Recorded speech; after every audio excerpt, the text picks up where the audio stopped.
From the heartland of America, focused on God, family, and country, the mouthpiece of the Midwest. This is Dale Carter's America. Welcome back to another exciting episode of our podcast, Dale Carter's America, and brought to you in part by my good friend Bob Watson. We love having Bob with us on the podcast because he thinks like you and I think. So if you want somebody in your corner with the State Farm brand, you want Bob Watson. So get a rate quote, bundle your car and home insurance, and save even more. He's at 7th and Main in Blue Springs. You can reach him at 816-229-7878 for auto, home, life, commercial insurance. If you can insure it, if it's important enough to insure, don't you want a team on your side when it all hits the fan and you need those people? Licensed in Missouri and Kansas, Bob Watson, State Farm, 816-229-7878. Now, I'm Dale Carter, he's Kurt Wheeler, and Kurt's going to tell you all the ways you can help us spread the word in this crazy world we're living in. That's right. What's up, everybody? Thanks for tuning in yet again. Welcome back to Dale Carter's America. You can find us on YouTube and Rumble for the video podcast. Make sure that you subscribe, drop a like, drop a comment. It all helps with the algorithm and helps more people see us. We really appreciate it. You can find the audio-only version on Apple Podcasts, Spotify, wherever you get your podcasts. Make sure to follow us on YouTube, on Facebook, rather, and Instagram as well. Join in the conversation. We appreciate all the support, all the comments, and love talking to you guys. Lively back and forth on Facebook. Yes. You've added something to Facebook that I don't quite understand. What is the new thing that's on there? The stars? Yeah, what's that all about? It's just an option for people to donate to us, basically. So, oh, wow. Okay, yeah. Cool. Yeah. Not that anyone will, but I can think of a few people who definitely will not. Yeah. Our keyboard warriors who listen and watch our podcast. And I'm glad that they do. They're part of the audience. And sometimes, you know what? They make a point and I agree with them. Your buddy Ben, I tried to agree with him over the weekend and he took it a completely different way. Yeah. I mean, how would you like to be that guy's wife? It's like, oh, yeah, you might be right. Oh, yeah, you think I'm right? Well, then how about this? I'm like, damn, boy. It's crazy. Okay, before we get into the meat of all this, I was looking forward to seeing the Ronald Reagan movie with Dennis Quaid, and I did see it over the weekend with my wife, and I loved every minute of it. What a great job Dennis Quaid did. And I know that the liberal press out there, if you look at the reviews, the critics hate this movie, right? And you knew they were going to. The audiences love this movie. And I think it's a fair representation of Ronald Reagan. And, you know, one of our people who comments on Facebook, when I talked about it on Facebook, said, you know what? You're too young to understand what Ronald Reagan was all about. Because I made the comment that Kamala Harris and Donald Trump can't carry Ronald Reagan's jockstrap. And I believe that. So for this guy to correct him a little bit, yes, I am that old. I was going to say, they must not know. I voted for Ronald Reagan, right? So, you know, I lived through that era and I know what he was dealing with. He was dealing with the evil empire, the Soviet Union, and he got the Soviet Union to crumble without firing a shot. So does John Voight play like the communist guy or something? Yeah, they do it from an interesting perspective. They do it from an old commie who's talking to a younger guy who wants to revive the glory of the Soviet Union about how Reagan took them down. And that's kind of the way they tell the story. So it's an interesting way to do the movie. But man, you think back on that how bad that could have been, that we had nuclear missiles aimed at them, they had them aimed at us. I mean, we still do. But back then, it was like on a hair trigger. Yeah. And, you know, he made the speech in Berlin of Mr. Gorbachev, tear down this wall, and that really started the slide of the Soviet Union. We outspent them, too. They couldn't spend with us anymore, and basically we just toppled them without having to fire a shot. And the other thing I love about Ronald Reagan is he didn't demonize his enemies. Mm-hmm. He didn't.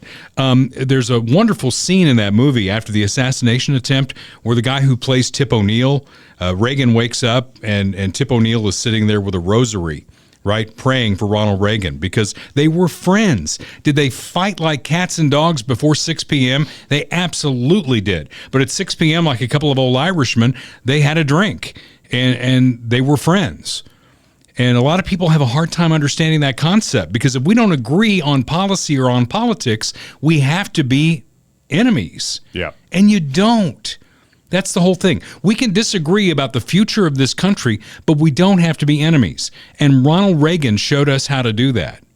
Well, to the left, I mean, you do have to be their enemy because they think that you're a racist, fascist, xenophobe, sexist, all the worst things that you can possibly be. What do you think they called Ronald Reagan back in the day? That's been instilled, that's been propagandized and instilled in their brains. So, of course, I mean, if you're the worst person ever, then you have to be their enemy. That's how it works. You can't be friends. They called him a lot of names, too. And I still think in my lifetime, he's the greatest president in my lifetime. I thought it was a wonderful movie. I ask everybody to get out there and see it, to support it. I'm wearing my Ronald Reagan. You can't see because it goes down too far. The caption is, "I smell hippies." I mean, he was a guy who didn't take any shit, right? When he was governor of California, Berkeley was up in arms, and he went there and he basically told those students exactly what Ron DeSantis told the students in Florida.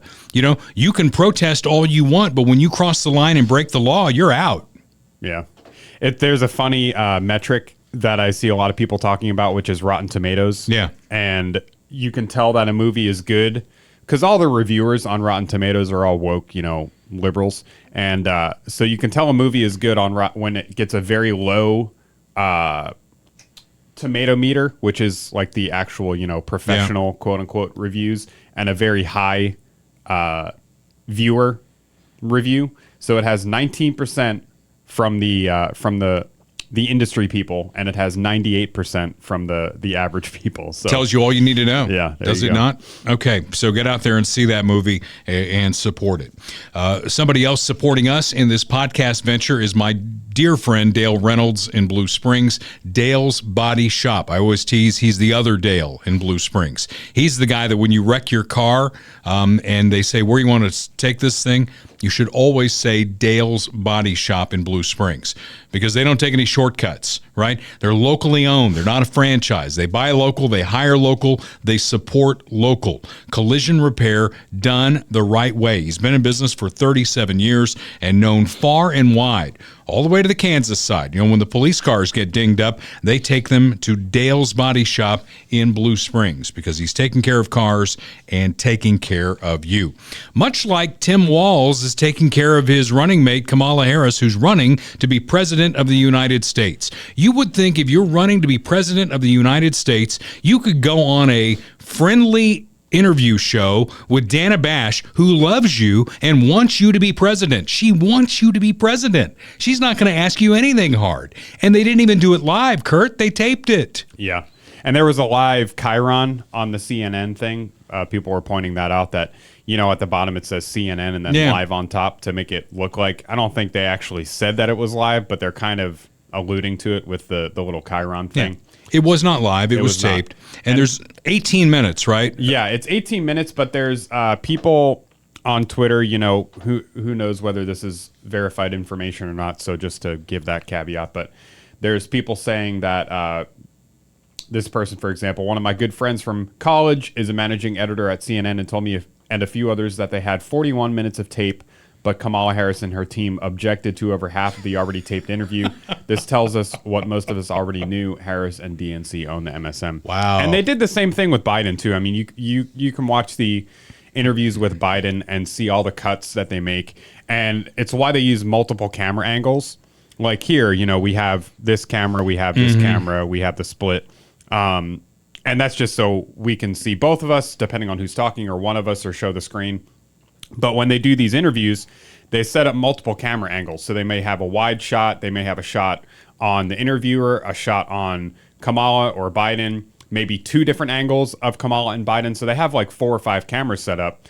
And one of the reasons for that is so that they can cut to a different camera angle at a time where there's a pause, and they can make a cut in the interview without it looking like a cut. Because obviously if you have one camera on and you just cut a sentence or something like that, is going to be very noticeable. If you do it with multiple camera angles, it's a lot harder to tell.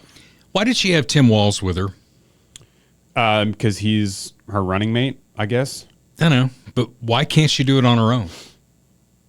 I don't know. Yeah. I mean, that's a question I have, and I'd love to have somebody else answer that who thinks that she's it, that they're going to vote with her with the same passion that I voted for Ronald Reagan back in 1984 when I was old enough to vote. Why? Why Kamala? And again, I keep asking that question, and I'm not getting any answers. And again, the answers cannot be of, isn't it cool? She's like a woman of color. Isn't that going to be just so cool? That cannot be one of your answers. Okay. And the other one is because I hate Trump. Okay. Find another answer. Tell me what it is. And then let's have that debate. Maybe you're right. Maybe I'm wrong. Let's get it out there and talk about it.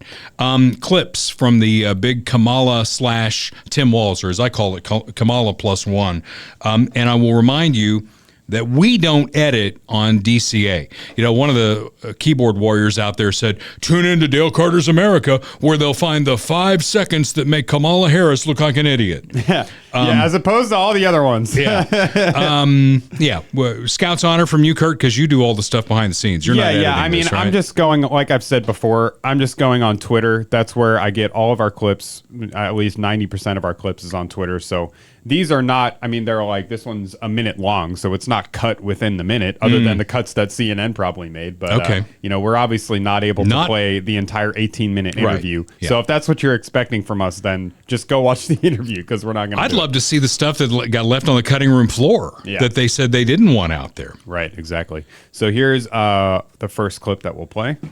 How should voters look at some of the changes that you've made, that you've explained some of here, in your policy? Is it because you have more experience now and you've learned more about the information? Is it because you were running for president in a Democratic primary? And should they feel comfortable and confident that what you're saying now is going to be your policy moving forward? Dana, I think the most important and most significant aspect of my policy perspective and decisions is my values have not changed. You mentioned the Green New Deal.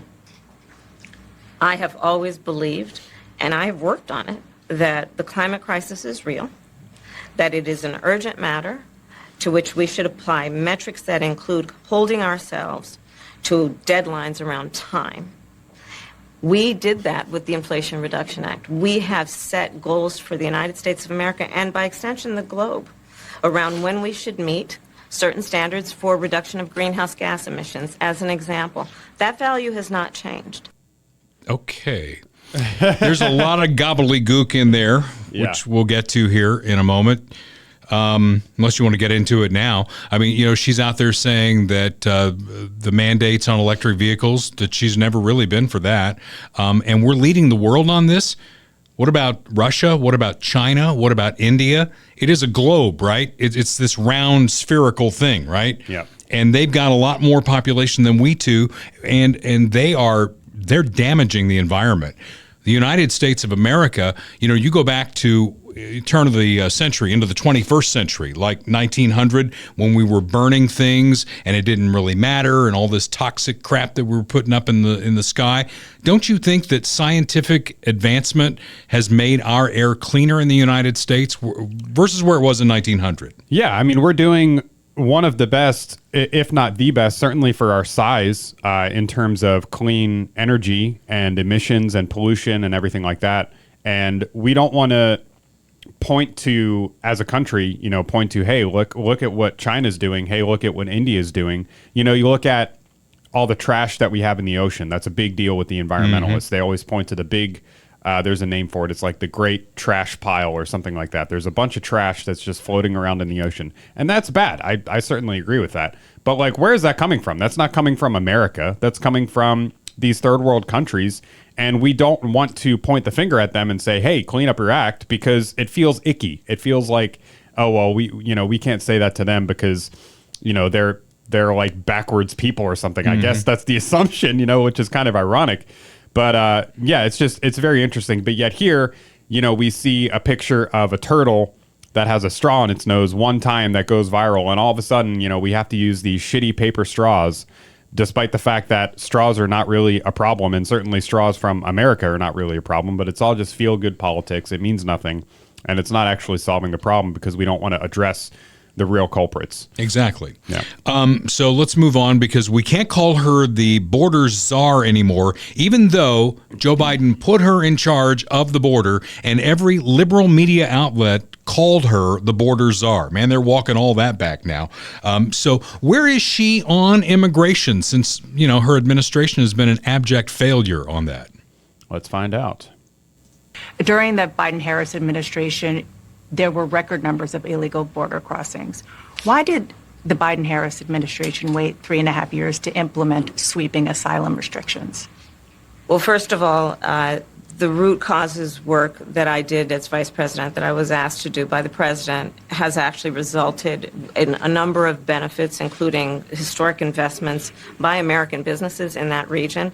The number of immigrants coming from that region has actually reduced since we began that work. But I will say this, that Joe Biden and I and our administration worked with members of the United States Congress on an immigration issue that is very significant to the American people and to our security, which is the border. And through bipartisan work, including some of the most conservative members of the United States Congress, a bill was crafted, which we supported, which I support. And Donald Trump got word of this bill that would have contributed to securing our border. And because he believes that it would not have helped him politically, he told his folks in Congress, don't put it forward. He killed the bill. A border security bill that would have put 1,500 more agents on the border. And let me tell you something, the Border Patrol endorsed the bill.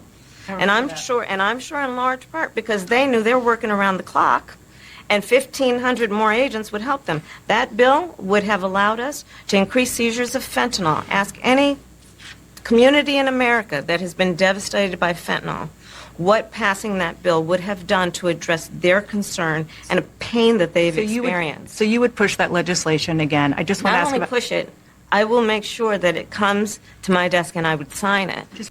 Oh, so we're going to do away with Congress, and she's just going to sign whatever.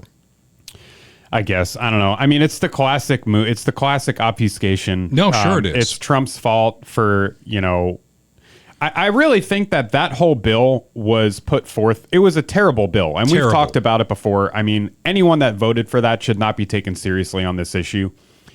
She hardly talks about the specifics of the bill. She doesn't talk about the fact that it enshrines illegal immigration. It gives, a pass in writing to a certain amount of illegal immigrants coming across the border. All these other issues with it, not to mention all the pork and extra shit that was in there.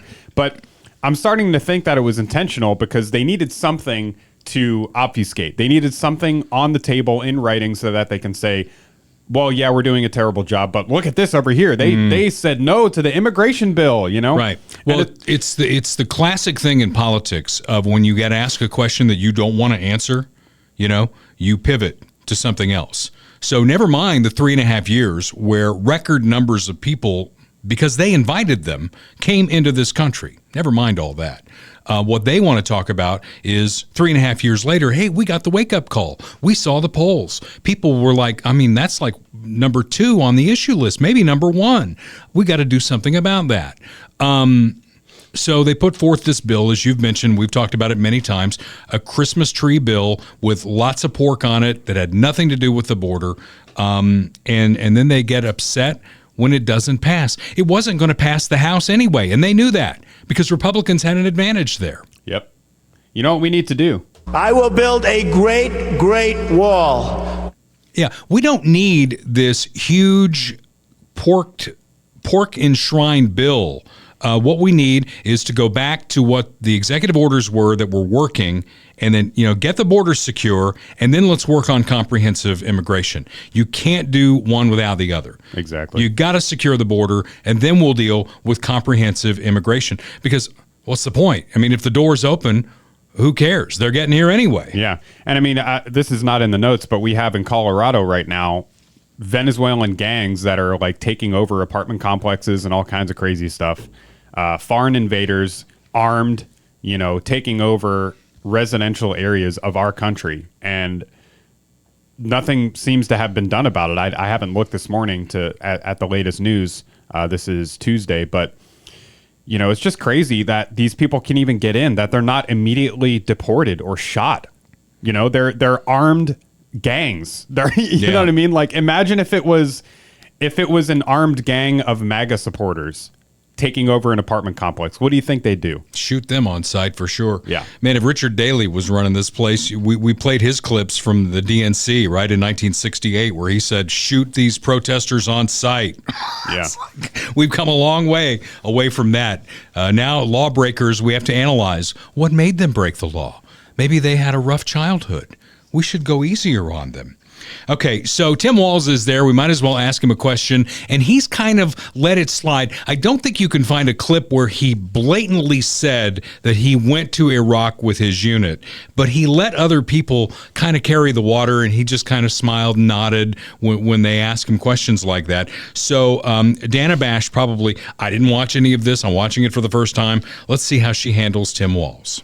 And the idea that you said that you were in war. Yeah. Did you misspeak as the campaign has said? Yeah, I said we were talking about, in this case, this was after a school shooting, the ideas of carrying these weapons of war. And my wife, the English teacher, told me my grammar is not always correct. But again, if it's not this, it's an attack on my children for showing love for me, or it's an attack on my dog. I'm not going to do that. And the one thing I'll never do is I'll never demean another member's service in any way. I never have, and I never will. He pivoted there, didn't he? Did you sure see how did. he went? He pivoted because he has a child who is a special needs child, and there were some people who made fun of that child for his reaction when Tim Walz came out on stage. That's wrong. And I said that on somebody else's post. You know, people like Tim Walz and Kamala Harris, they've thrown their hat in the ring. They are fair game. Donald Trump's fair game. Kids are not fair game, especially kids with special needs. We're better than that. So knock that shit off. What do you think? About that specifically, not much. I mean, the thing is, like, I agree with you, but they throw their kids out there as like political fodder. You know what I mean? Which, not to say that it makes them fair game, because it doesn't, but you shouldn't be doing that either. It goes both ways. But he used one of the most annoying phrases in politics, which is weapons of war. That's Yeah. I mean, how many times do we need to I'll just say it again. Every weapon is a weapon of war. If you think otherwise, you're stupid. I'm sorry. It's obvious at this point. All right. Well, my takeaways from what I have seen here, you know, she says she hasn't changed her values, yet she's flipped on every major issue. One of the cartoons I put up on the Facebook page was her basically wearing a MAGA hat and holding a list behind her of the MAGA issues as she's reciting them. Because she's about as left-wing as anyone who has ever run for the presidency. And she's doing what every left-wing politician who's ever run for president does at this point. They are running to the middle, trying to tell you, this isn't me. I've got values, and my values haven't changed. And then there's a whole bunch of gobbledygook that makes absolutely no sense. I told you should bring salad dressing today because we were going to be serving word salad today on the podcast, and she gave you plenty of word salad in those two clips that we played. So she flips on every major issue, right? Yeah. So and you were talking about, I had to pull this up because you were talking about her flip-flopping and being like the most liberal member of the Senate, which is true. And I don't know if you've been following this or not, but Trump is back on Twitter, and he's throwing out some zingers, like circa 2016 zingers. And this was a really good one that I had to read. I'm not doing the voice because it's slipping, but think of it, America. Pocahontas, sometimes referred to as Elizabeth Warren, is considered far more conservative in the U.S. Senate than Comrade Kamala Harris ever was. Is this really what we want to be president of the United States? She will only bring us poverty, chaos, and heartache. Kamala is rated by far the #1 most liberal senator. By far. That is a 10 out of 10 tweet right there. By far the most liberal senator, if you think about it. All right. She wants you to believe... You're not a nice person. Yeah. She wants you to believe that she was the last person in the room on every major decision. Yet she's running on change, right? Yeah. And one of the big controversies that's not in the notes here today is Donald Trump on the third year anniversary of the terrible attack on our soldiers and Marines in Afghanistan. You know, the 13 who were killed at Abbey Gate. Those families invited him to come to Arlington, right? And one of them shot some video of it. It ends up on YouTube. And the controversy becomes, well, Donald Trump broke the rules of Arlington. Screw the rules of Arlington.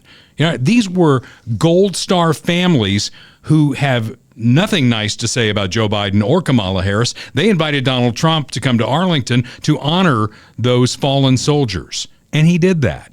Right? And so they've got to make a little controversy out of it. You know what we heard from Joe Biden and Kamala Harris on that day? Nothing. There were crickets going through because they know how they blew it in Afghanistan. The video tells the story. How many times have we seen that plane lifting off with people like trying to hold on to it? I don't know what the hell they thought they were going to accomplish, but they were holding on to it. Yeah. We left behind millions of dollars in hardware that's now probably being used against us. Afghanistan is now what it was before, a training ground for terrorists. There you go.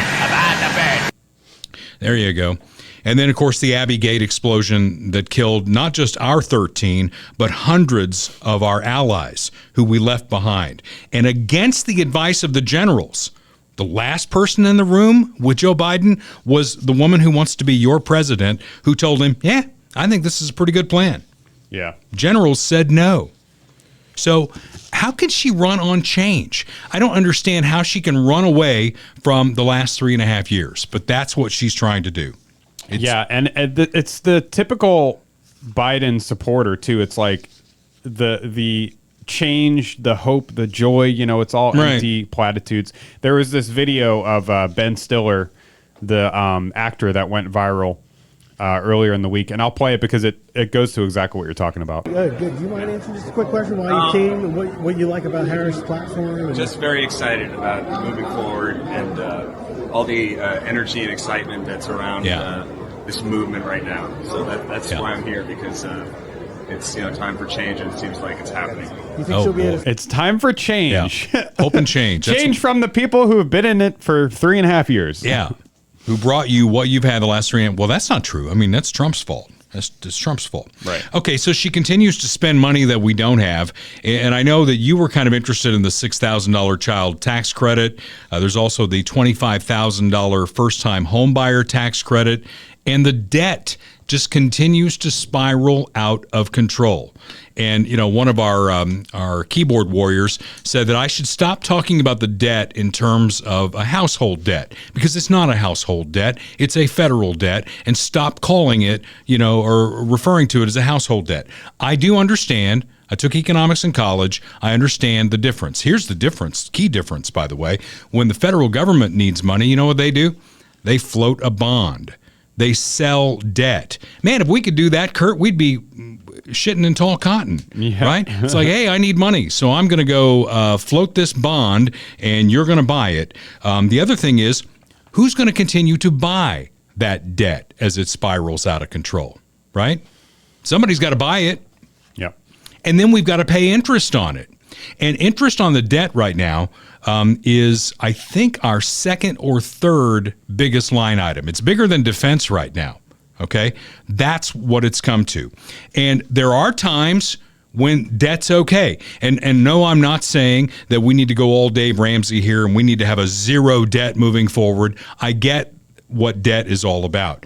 And when Donald Trump was president and our inflation rate was 1.4%, did he borrow some money? Yeah, because when the interest rates are low, that's when you borrow money to get things done. You certainly don't do it when rates are as high as they are right now, and that's why the debt keeps spiraling out of control. So here's our budget situation as a country, okay? We are currently spending $2 trillion more than we're taking in. I feel like I explain this almost every time. Per year. Yeah. $2 trillion more than we take in every year. Okay. And what we're taking in now as a result of the Trump tax cuts, and go back into history, all the way back to JFK, when there's been a major tax cut, receipts to the government go up. It's like yin and yang, and that's happening now. We are taking in $5 trillion in tax revenue, and it's not enough. It needs to be $7 trillion just to get to a balanced budget, never mind the debt. So what happens to the extra $2 trillion? You know where it goes, right? Where's that? When you come up short $2 trillion, it goes to the debt. And that's why the debt is spiraling out of control. And that's why our debt, our federal debt, is going up $1 trillion every 100 days because of where interest rates are and just because of the mess that Joe Biden and Kamala Harris have created. And this guy goes, well, we'll never default on it. Well, okay, but you got to pay the interest. That's something you have to do, right? Because if you don't, to mention the devaluing of the currency. Oh, no kidding. And the inflation and everything else. I mean, it's like if it doesn't matter, then why shouldn't we make it 50 trillion debt? Exactly. Why shouldn't we make it 100 trillion? Money's just worthless. It's just paper, right? Why not just like we say the same thing about the minimum wage, right? Yeah. They want a $15 minimum wage. Let's do 50. Yeah. How about $100 an hour? And again, to your point, what will that do to the value of money? That's what inflation has done. It has crippled the value of our money. Now, Trump isn't immune. I couldn't believe this when he made this comment, saying the government's going to pay for in vitro and or mandate insurance companies will pay for it. You got the clip on it. It does not sound very conservative to me. I'm announcing today in a major statement that under the Trump administration, your government will pay for, or your insurance company will be mandated to pay for, all costs associated with IVF treatment, fertilization for women, IVF treatment. Because we want more babies, to put it very nicely. And for this same reason, we will also allow new parents to deduct major newborn expenses from their taxes so that parents that have a beautiful baby will be able. So we're pro-family. Nobody's ever said that before. But the IVF treatments are expensive. It's very hard for many people to do it and to get it. But I've been in favor of IVF right from the beginning. Yeah. First of all, I'm going to go back to number 40. Ronald Reagan was very pro-family and talked about being pro-family. But what I'm talking about is he's basically pandering here. Yeah. He's saying, I'm going to spend this and I'm going to mandate that. I mean, conservatives, number one, that word mandate, there should be a crucifix behind it because we don't do that. And as far as tax breaks and tax cuts and all that, our tax code is 80,000 pages long. Why can't we get somebody out there saying, for the love of God, let's figure out what the cost of our government is and then how we're going to pay for it and get from A to B as simply as possible. We've made our tax code all about social redistribution, right? We're trying to fix ills. You fix that, you fix that. You know what I'm finding is an almost 61-year-old guy who has to take medication for this or that is when I take medication for this, this pops up. I take that pill, that pops up. And not in a good way. I don't think about the little blue pill there. You were about to make a joke, but I was going to make the joke before you even went there, honestly. Yeah. But so it's like you take this for that, and then something else happens, and that's what happens with the tax code. We're going to fix this over here. Well, then you've created a problem over here. Stop doing that. That's not what Republicans do. That's not what conservatives do. And for those of you who think that this show is actually masquerading as Donald Trump's America, this is Dale Carter's America. This is what I think. This is what I believe. And if you disagree, again, let's have that conversation. But we're not going to be steamrolled by Donald Trump or Kamala Harris or anybody else. To me, I've got several documents that I rely on. And as far as being an American, the Constitution of the United States is preeminent. And, you know, there's a little thing in the Constitution of the United States called the 10th Amendment that says those powers that are not specifically granted to the federal government are left to the states and the people. And we step on the 10th Amendment every day. Mm-hmm. Every day. And, you know, Bob Dole used to carry around the 10th Amendment in his pocket, and he preached about the 10th Amendment, and he stepped on it too. At some point, we've got to stop doing that, or we're going to lose this country. And I keep saying that. I'm the canary in the coal mine, and people are like, well, you know, you only started the podcast after Biden became president. If Trump wins and our budget our debt continues to spiral out of control, I'm going to be here until I turn blue in the face talking about how important that is, that we can't have that. We can't continue. Meanwhile, the very liberal NPR, National Public Radio, they even concede that a President Harris will go as far left as Congress will let her. So if we lose this election, it is paramount to keep at least one house of Congress, if not both, to try and put some sort of check on her to keep her from going as far left as she can. Yeah. There you have it. Now you have a, what's the next thing in here? Well, this is kind of thrown in there because I just saw this last night while I was doing the notes, but this is very funny. We've talked a little bit about how Kamala kind of does the affect when she's talking to black people. And this is a great example. You better thank a union member. You better thank a union member. You better thank a union member. For the 5-day work week. You better thank a union member for sick leave. You better thank a union member for paid leave. You better thank a union member for vacation time. Ooh, my. Yeah. She grew up in Canada, right? Yes. And they all talk like that in Canada.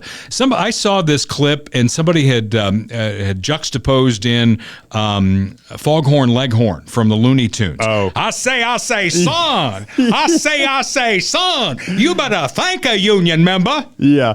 Well, somebody, the one that I saw last night was Tropic Thunder because Robert movie. Downey Jr. Oh, plays the black guy in Tropic Thunder. So it's like this is such a good clip. Back before the war broke out, I was a saucier in San Antonio. I bet I could call up some of them greens. Yeah, do some crawfish out the patio. I made us some crab apples for dessert now, yeah? That's funny, too. Oh, man, just that line. He's like, back before the walls, a saucier down in San Antonio.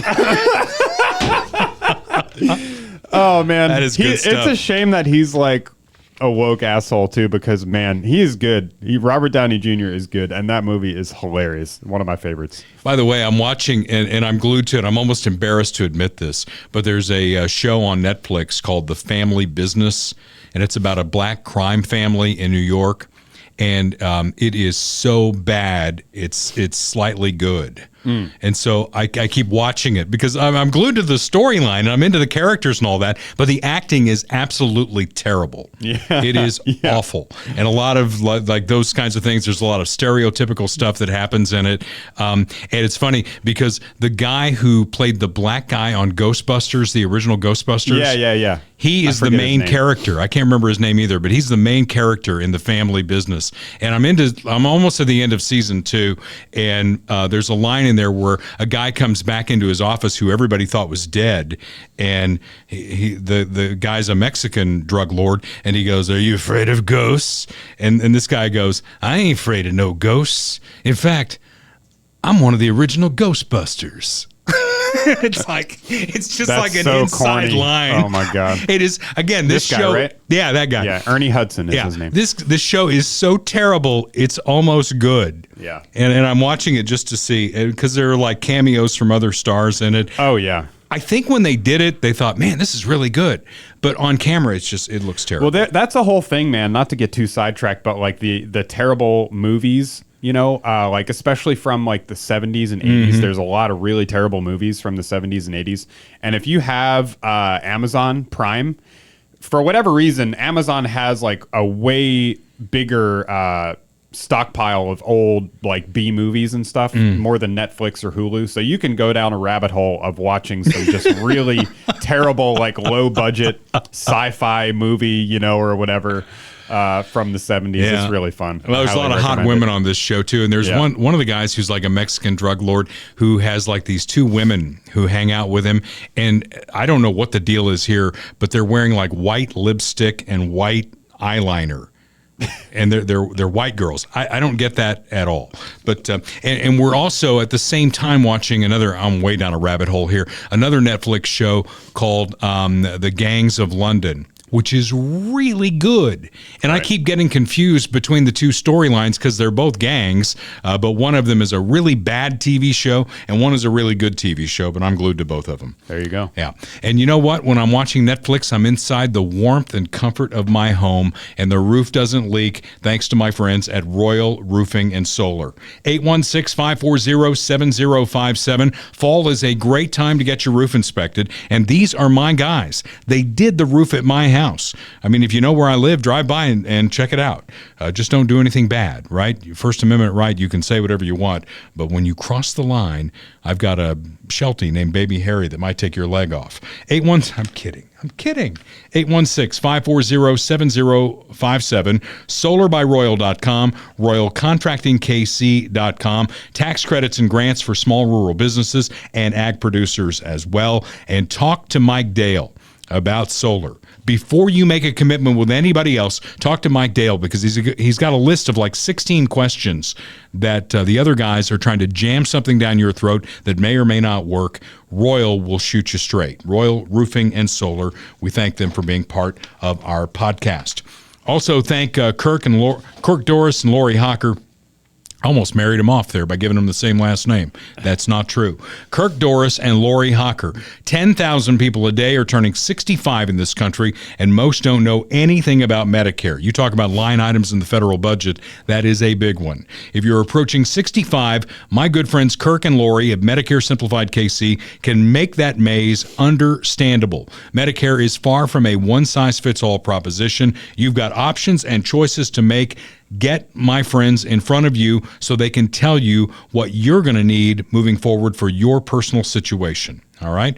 It's a no-cost way to get to the answers and know your options. They're 3600 South Nolan Road. That's in Independence. Get them on the phone at 816-701-6661 or on the web at MedicareSimplifiedKC.com. You can't go to them. They will come to you.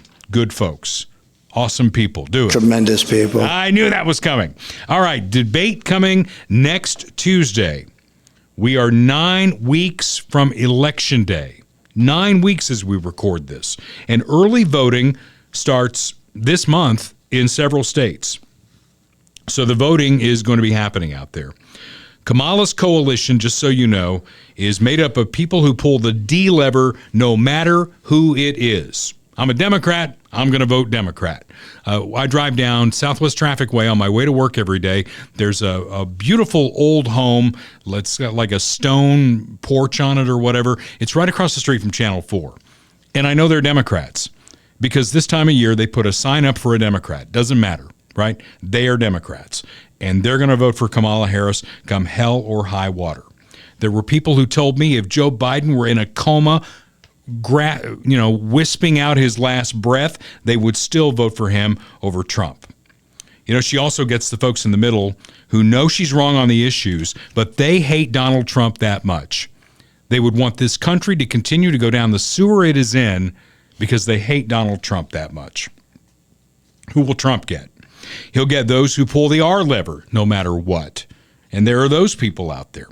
People who show up at his rallies and they cheer loudly. We've had many of the rallies going. It's not enough. Now, you told me last time that my advice to Donald Trump before that debate with Joe Biden turned out to be spot on, right? Yep. So you ready for my advice this time? Sure. Don't give her the I'm speaking moment. That's all they want out of this. All right? They think they're right on the issues, but they're wrong on the issues. I mean, what was the right track, wrong track debate? It's probably still out there in the polls. I believe it was about 75% of American voters said that we are on the wrong track. That's not going to get fixed with Kamala Harris as your president. They don't care. All they want is that moment that she can put into TV commercials that say, I'm speaking. What's it say? What's the latest poll? Yeah, here we go. So this is starting in February 2023 and ending August 30th. As of August 30th, wrong track 60%, right track 30%. Okay. So it's still, well in the majority for people think that we're on the wrong track. Yeah. And in a vacuum, if you had candidate A, who represents the current system of government, and candidate B that says, hey, it was better when I was president 4 years ago, in a 60-30 environment, that candidate wins in a landslide. The caveat is it's Donald Trump. It's kind of interesting to me how, if we just pull this up again real quick, how this seems to be, this goes back to January 2023. So maybe it's just Biden sucks that much, but I would imagine, you looked at Trump's approval numbers, were pretty low. Obama's approval numbers were low when he was president. So I imagine this trend is probably exists throughout a lot of politics, and yet somehow there's also a natural advantage to incumbents, right? And it's kind of weird that those two things exist at the same time. Well, this is, keep in mind, this is not their personal poll numbers. This is, do you think the country's on the right track or the wrong track? And it may spill into how they personally feel about the candidate, but the question is the country on the right track or the wrong track? And 60% in the latest polling say that the country is on the wrong track. Now, back to Trump and my advice for him. Continue the discipline that you had with Joe. Even if she wins the point to have mics hot for the entire debate, and I understand that is still a question that has not been decided at this point, they want you to have a hot mic because they don't think you can do it. They don't think for 90 minutes you can't give them a piece of red meat that they can put in a TV commercial. They don't think you can do it. And if you do it, you lose. I don't know that you lose the election, but you certainly lose the debate if you give in to that. So don't do that. Don't talk about any grievances against you. Make this about her and the last 3.5 years versus the Trump years. Always circle back to that. Call her out on these flip-flops that she has. Okay? Try to channel Reagan just once. And Reagan dealt with stuff, in a funny, offhand way. You can't be Ronald Reagan. There was only one Ronald Reagan. And when Jimmy Carter tried to get a zinger in on him, Ronald Reagan could look at the camera, kind of do that with his head and go, well, there you go again. And that was it. Mm-hmm. He won the debate and he won the election by saying, are you better off than you were 4 years ago? Say that. It's pretty simple. Are you better off today? Is the country better off than it was 3.5 years ago? Because Joe Biden may not be the top of the ticket, but the woman who was last in the room with Joe Biden is at the top of the ticket. So what's going to change? I mean, the definition of insanity is to keep doing the same thing over and over again and try and get a different result. Now, as far as your grievances, I know that you are aggrieved. I get that. No one has been subjected to more than Donald Trump has. Going back to the Russia hoax, the first impeachment, which was ridiculous, and then everything else that's happened since. The lawfare, right? The assassination attempt. What haven't they done to the guy? I get all that. But let surrogates do that. Let somebody like J.D. Vance do that because he can do it better than you can. And it doesn't sound like you're whining. Let Cotton in Arkansas do it for you. Let other people around you do it, right? Let Tulsi Gabbard do it. You be the man up here. And all you want to focus on is this is where we were 4 years ago, and this is where we've been for the last 3.5 years. You want that? Which would you take? I mean, it's a simple thing. It's like the Coke Pepsi challenge. Which would you take? This one or that one? Forget about all this hope and joy and all this other crap because they're peddling nothing. And it's word salad to the nth degree. Yeah, I mean, I think Trump has the advantage of being able to talk about policy and his record. He can do that because he had a successful record and successful policies that are popular with the American people. Kamala and team can't do that because they've ruined the country for 3.5 years and everybody knows it. So they have to try and obfuscate with personal attacks or, hope and change, BS, emotional plays. So Trump has to win over with the policy. He has to be at the forefront with that and make people realize that, this actually is substantive. I think you're right about that. Well, and what turns me off as a conservative voter, and I heard him do this last week. I mean, he was at one of his rallies or whatever, and he was going off about how they say that Andrew Jackson was the most persecuted president in history. That's not true. I am the most persecuted president in history. And he just goes, blah, blah, blah, blah, blah. And I'm like, I've done more for the black population than any president since Abraham Lincoln. Yeah. Shut up about all that stuff. Just talk about what Kurt talked about. Talk about what I've talked about. And for God's sake, don't give her the I'm speaking moment. Mm-hmm. Because it may come off like Foghorn Leghorn or like the guy from, Tropic Thunder. I say, son. Yeah. I'm waiting for her to say that. Yeah, probably. Well, it's also possible she could step on it too. You know, if she's going into the debate knowing that her only opportunity of winning the debate is to have some kind of viral moment like that, where she, you know, smacks down Trump, and she's going into that with that expectation, she may try and force it, and she may try and, you know, have some sort of smackdown that's premature or, you know, not warranted in the heat of the moment, and she may come across like an asshole or like you know, she's being mean or something like that. So it could work out, you know, not well for her if that's all she has to go on is, you know, her sassy attitude or something like that. That's not a good position to be in. Well, ask Mike Pence about that, because that's what she had for him in the VP debate 4 years ago. So we move forward, and, you know, a good outcome for you would be a clean bill of health. And you can get that in terms of colon cancer with my friend Dr. Mark Taramina at Midwest GI Health and Wellness. 45 is the new 50. Get that colonoscopy. Get that clean bill of health. And you know what? If you've got some issues in that area, catch it early and you will live. Let it fester and grow and you will die. That's as simple as I can make it. And Dr. Mark Taramina and his team are ready to jump in there and get you what you need in terms of that colonoscopy. You need the upper GI, they can do that as well. The entire digestive tract, that is what Dr. Mark Taramina does. So get your colon cancer screening because we're seeing more and more people getting colon cancer at a younger age. And if they don't do anything about it, they die. And it's like, I don't know, I don't want to get the prep stuff. It's terrible and all that. It's not nearly as bad as it used to be. And then once you take your little nap and they do what they got to do and you wake up, it's like clean bill of health, we'll see you in 10 years. Or you had some polyps we're going to send off. But even if it's cancerous, we can fix that. So that's the life and death decision that you can make today, and it starts with Midwest GI Health and Wellness in Lee Summit. They got everything there. You don't even need a doctor's referral. Just call them at 816-836-2200. They're on the web at midwestgihealth.com. And then you can start planning the rest of your life. And the rest of your life might involve a piece of real estate. And if that's the case, Michael Schroer is ready to help you. Real estate pro at RE/MAX Heritage. You can reach him at 816-783-5800, lifelong Kansas City resident with 35 years of residential and commercial construction experience. He would love to take care of you both in Missouri and Kansas, licensed in both states, whether it's your first home, your forever home, your kids have bailed on you home, or you got a nice piece of land, you want to build something, he can help you with that too. Michael Schroer, real estate pro at RE/MAX Heritage, 816-783-5800. She is running for Jackson County Prosecutor after having served time in both the Jackson County Prosecutor's office and as the prosecutor in my adopted hometown of Blue Springs, Missouri. Tracey Chappell, welcome to the podcast.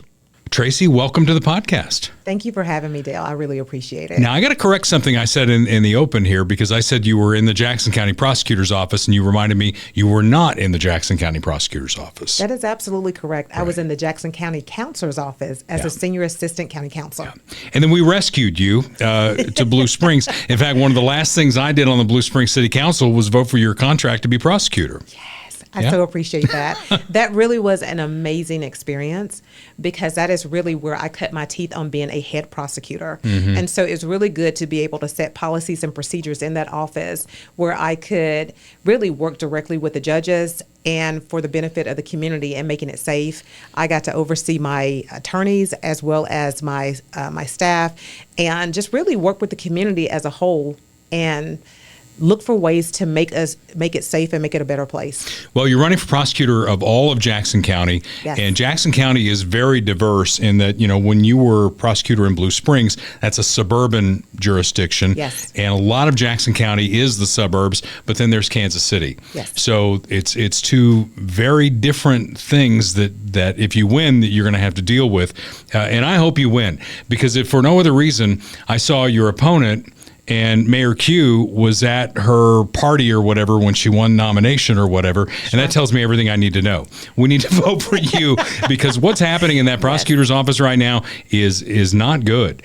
You know Jean Peters Baker. I do know Jane. What's going on there? Why? You know, it seems like it's not just Kansas City. It's big cities throughout this country. It's like, you know, things are running amok. I mean, crime is happening everywhere, and the cops. I talk to a lot of police. I know you do as well. Sure. They're frustrated because it's like we turnstile these people right back out on the street again, and they keep committing the same crimes. Well, I'll tell you what, Dale. When I was a head prosecutor with the city of Blue Springs, what I saw that was coming across my desk was very concerning. I saw a number of felonies come across my desk in a municipal court jurisdiction. That was outrageous to me, to the point where I was calling our police officers and asking them, are you sure this needs to be here? And why is this here? And they would tell me that Gene Peters Baker was not prosecuting these cases. And so I had to prosecute felonies as if they were misdemeanors. The most, and you know this, the most that I could give them was a $500 fine or 6 months in jail. And that's it. And so when you have these situations like that, you're going to have communities that are going to start understanding cases are not being prosecuted in the manner that they should. And you're right, police officers are very frustrated because when they get called out to the scene, they're going to investigate that crime. They're going to arrest an individual. And when they take that packet to the prosecutor's office, only to be met with, we're not prosecuting this, it's frustrating. They are frustrated, not just in Kansas City, but through the entire Jackson County. Every policing jurisdiction that I have spoken with, they've told me, we're frustrated. And I've told them, if I'm in that office as your next Jackson County prosecutor, we are all getting back to work. Every last one of us, because we have to make every zip code in Jackson County safe for everyone. Public safety is job number one, I think, in city politics and county politics. Yes. You can't have a flourishing economy and a civilization if you're not safe. Absolutely. I mean, when we look around, we were so excited about our Chiefs. I mean, we have two Super Bowls under our belt, and we're looking for a third. And we want people to move to Kansas City because it is a great city. We have great barbecue, we have great jazz, but then we have the crime. And it is outrageous because as we sit here today, we are one of the top 10 cities in the United States of America for homicide rates. That should not be coupled with a city that has 2 Super Bowl championships. Mm-hmm. We can't have that. Yeah. And so when we want people, when they think about moving to Kansas City, we want them to think about those things that I just talked about and not think about the crime because it has to be prosecuted. And that is something that has not been happening. Well, you mentioned the Super Bowls and obviously the big parade that we had this year and the violence that happened there. We had a restaurant owner who was just killed in the Brookside area, just taking the trash out and seeing some people trying to steal his car, and they shot him. Now, those are the headline things that happen. I do the news on KFKF, and every day it seems like we've got somebody shooting somebody else. Yes. So it's an epidemic, but it seems like it comes more to the surface when it's high profile, like it's the Chiefs or it's this restaurant owner. Please believe these, like you said, these things are happening every single day. And you're right. When, it hits the headlines, that's when people are apt to actually start to act. But probably about a week and a half ago, there was a meeting with the Waldo and Brookside businesses and the communities about crime. And what I saw there was very disappointing because you had the Jackson County Prosecuting Attorney, you had police officers from KCPD, you had the juvenile officer that was there, and amongst other leaders in our community that were there. And the bulk of the time, people spent their time just, finger pointing and saying who was at fault. And immediately after that, probably about a week after that, is when Sean Brady was murdered. Yeah. And the people were asking for help. They were asking, how can we be more proactive? What can we do to reduce the property crimes and the violent crimes in our area? And they were asking, and the officials, the city officials and the county officials, all they could do was point fingers to the demise of a gentleman who owned his own restaurant, had a family, and did well in the community. That is what was the downfall of that meeting. I understand that. I mean, we work in Westport, right? Yes. The radio station's in Westport, and I could show you the bullet holes in the walls. I mean, this place has been shot up twice. I get to work at about 2:30 in the morning in Westport. My head is always on a swivel. Yes. I walked in on an armed robbery in this space at 2:30 in the morning. Wow. So, it does happen. The crime is out there. So you're a lawyer. You've been a prosecutor at the city level. You want to be a prosecutor at the county level. Sure. let me give you my prescription for this. Okay. It's very extreme, and I don't even know if within the law you can, but we've talked about it on the podcast before. My view is if you commit a crime with a gun, Sure. you should go away for a long time. I would agree. Regardless, I don't care what your race is, how old you are. I mean, you should know the difference between right and wrong, and it is wrong to commit a crime with a gun. You should go away for a long time. Let me tell you this. I'm going to agree with you on that, but I also want to educate the viewers on juveniles, because that's the vast majority. Those are the vast majority of the population that's committing these crimes. People, when you talk about juveniles, people automatically assume the police are not doing their job or the prosecutor's office, they're not doing their job. But the juvenile office is a separate and distinct office from the Jackson County Prosecutor. Okay. The Jackson County Prosecutor has no jurisdiction to charge juvenile offenders. They do not. In family court, it's the attorney for the juvenile officer that will actually bring these charges against that individual. And so we have been working, I've been asking, what are your policies and procedures when it comes to children who have committed crimes, as you say, with a weapon? Because, you know, they're doing this, but 9 times out of 10, they understand nothing's going to happen to me. I'm under the age of 18 years old, and more likely than not, I'm going to get probation or a slap on the wrist is what we would say. But the juvenile attorney for the juvenile officer, they have the right to move to certify that juvenile as an adult if the crime is heinous enough. Yeah. And I think the crimes that we've been seeing with the restaurant owner, when we've seen that, I think that's heinous enough to move to certify that individual as an adult and his accomplice. And it's the judge in the circuit court, from the circuit court that's in family court, that will look at 10 factors and decide whether or not that individual juvenile should be certified as an adult. If a juvenile is certified as an adult, that is when the Jackson County Prosecutor can then charge them accordingly. All right. Well, then the other shoe that I would drop is if you murder somebody with that gun and it's not self-defense, there's no mitigating circumstances. If you've murdered somebody with a gun, in my view, you don't belong in polite society anymore. Yeah. You forfeited that. And I'm not a big death penalty person. It kind of goes against, I always tell people I'm pro-life on both sides. I'm pro-life with babies. I'm pro-life on the other side. Sure. But if you have given up your right to be in polite society, I think you should be in a jail cell with no possibility for parole for the rest of your life. I agree with you. I agree. I know I'm extreme on that, but I think if we got a little bit more extreme, we might solve this in a generation. I mean, if these juveniles you're talking about are going around saying, hey, you know what, I'm just going to get probation, so there's the guy coming out, taking out the trash, and I'm going to steal his car. What, you don't want me to steal your car? Bang, bang, you're dead.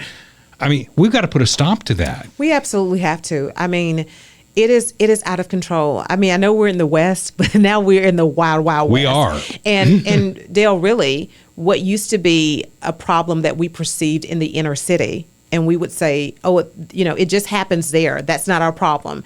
It is spreading like wildfire across Jackson County as a whole. Well, Blue Springs, too. I mean, I've seen it happen in Blue Springs. So you're right. I mean, it is spreading out into the suburbs, and we got to do something about it. We got to get you elected. Absolutely. Yeah. Absolutely. I totally agree with that. Yes. Yeah. I totally agree. I look at my counterpart who's running also, and all I hear is social justice programs she wants to implement social justice programs. We're programmed out. We're not even in a space where we can have programs anymore because it's so wild. We have to get violent crime under control. We have to get property crimes under control, crimes against children under control. We have to get those under control first before we can come back and say, okay, now let's deal with programming. We have to do that. Yeah. But we're too far gone now. Yeah. Yes. What else in the prosecutor's office? Because my big hot button is crime and punishment and all that. And I think that's kind of what the prosecutor's job is. But is there anything I'm missing out of the prosecutor's job that you want to highlight? I think for the most part, people miss it. They want prosecutors to do a whole lot of things. But I tell people all the time, the prosecutor's job is quite simple. It is to prosecute the crimes that are on the books. Plain and simple. Now, yes, we can support the youth by, funding programs through combat to, programs that are going to be intervention, right.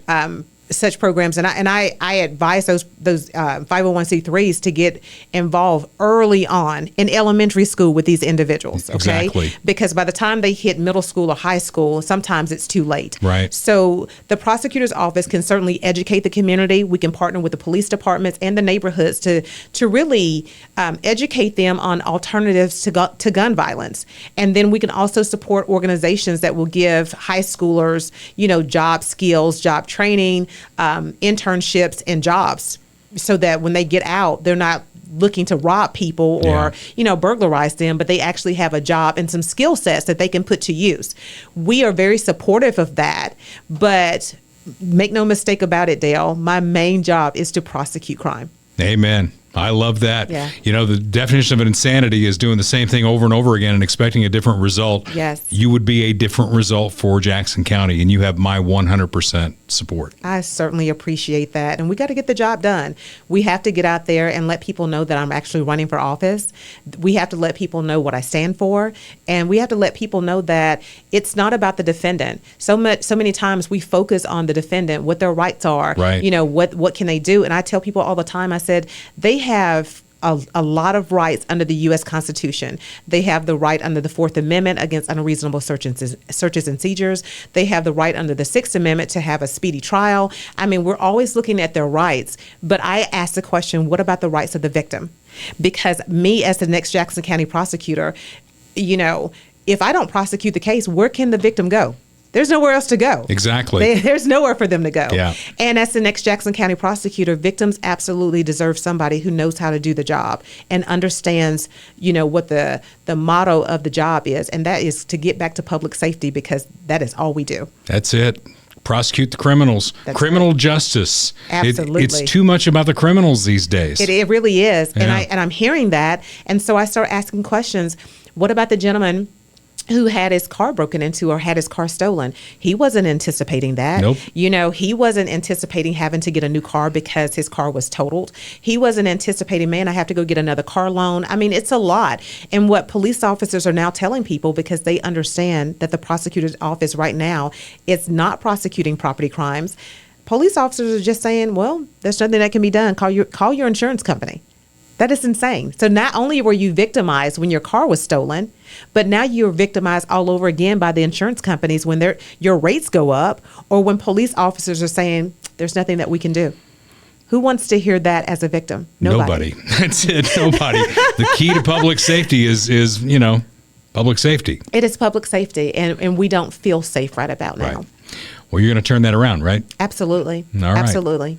She's Tracey Chappell. She's running for prosecutor in Jackson County. Thank you so much for coming on the podcast. Best of luck to you, and hopefully we'll be talking to you as the Jackson County prosecutor down the road. I appreciate that, Dale. Thank you. Well, nothing says fun like Fun House Pizza. Jim Dingman always has the best pizza in town, piled high with your favorite toppings, and he's got two great locations. We've broadcast from both of them. In fact, we got to get our fall tour going here pretty soon. 50 Highway in Lee's Summit, 7 Highway in Blue Springs. Cold beverages, great pizza, a fun atmosphere. And again, if you've got like a birthday party, an anniversary party, something like that going on, or your kids' football team has to have their parents meeting or something like that, no better place to do that than Fun House Pizza. 50 Highway, Lee Summit, 7 Highway in Blue Springs. Jim Dingman, a great American. In fact, if you want to get your kid a part-time job, he'll put them to work at Fun House Pizza in Lee Summit and Blue Springs. Bob Watson, our State Farm agent, has been a State Farm agent for 50 years. You think he knows what he's talking about? Can he get you the best rates? Of course he can. Bundle your home and car insurance and save even more money with a team behind him that you can call when you've got a question. It's not some 800 number that's going to go to India or Pakistan or something like that. It's going to go into his office at 7th and Main in Blue Springs, and English-speaking people are going to solve your problems. That's what Bob Watson does. 816-229-7878. Auto, home, life, commercial insurance. He can take care of you in both Missouri and Kansas. He's my State Farm agent. Let's make him your State Farm agent. All right, we'll leave you with this. Since President Biden, on his own, of his own volition, Kurt, we need to say that, right? He was not He wasn't knifed like Julius Caesar. It wasn't anything like that. He decided on his own that he wasn't going to run. Even after he said, if the Lord Almighty himself came down and said, Joey, get out of the race, I'd get out of the race. But the Lord Almighty is not coming down. Nancy Pelosi is. Yeah. So he went on vacation out to California, and then he was at his beach house in Delaware every day, of course, running the country from his beach chair. Well, now he says, vacation's over. I'm going to be right there with you, Kamala Harris. What do you think Kamala thinks about that? Is it like, I don't know. Maybe not. We'll do a little setup here because there's a lot of great clips. So here's him on vacation. He's solving the world's problems here. He's probably, texting with Netanyahu. Well, I'm skipping ahead a little bit because that was one of the clips that I pulled was actually a tweet. So there was, I don't have to pull this up, but approximately 40.3% of his presidency has been spent on vacation, which is not good. Well, time out there. Before we get the keyboard warriors, in on that, let me just say this. When you are president of the United States, you're not on vacation, allegedly, because you are the president. Right. No matter where you are. I mean, George W. Bush was in Crawford, Texas a lot. But you know what he did every day when he was down there cutting wood? When the reporters came over, he talked to them. Yeah. Yeah, absolutely. No, there's some truth to that. 40.3% seems like a lot, but who knows how they're justifying what counts as vacation or not, depending on like the location he's at. Is he working or not? That's really what it comes down to. Is he working or is he not working? And things like, playing golf, people give a lot of shit for that. I love golf. If I was president, I'd probably play a lot of golf. Trump played a lot of golf. It's like, I'm going to be honest about that. It's Biden Obama played a lot of golf. Yeah. But this is not a real clip. If anyone is fooled into thinking it is for whatever stupid reason, but this is just, I thought was funny. I like the music. Boom, chicka, chicka, chicka, boom. Boom, boom, boom. Boom, boom. Don't check their papers. That'd be racist. Yeah, no, it's just, some, I think it's probably AI or something. Is that Q104 PD Todd Nixon down there at the bottom? It might right be. Here? Yeah. Kind of looks like him. Secret Service version of him. Boom. But funny AI video of the migrants, as they're supposed to be called now, coming in. And then this is a very funny real tweet from a DNC strategist. And you kind of jokingly alluded to this, but here's the picture of him on the beach on his phone.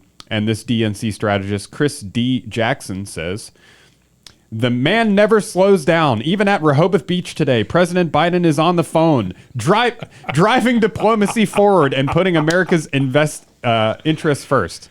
I messed that up. No, I got a better one for that. Pull that back up again. It's like, I want a pizza delivered here right now. Yeah, chocolate chip. Chocolate chip ice cream. Get that Jim Dingman on the phone. I want a Funhouse pizza. And what am I doing here?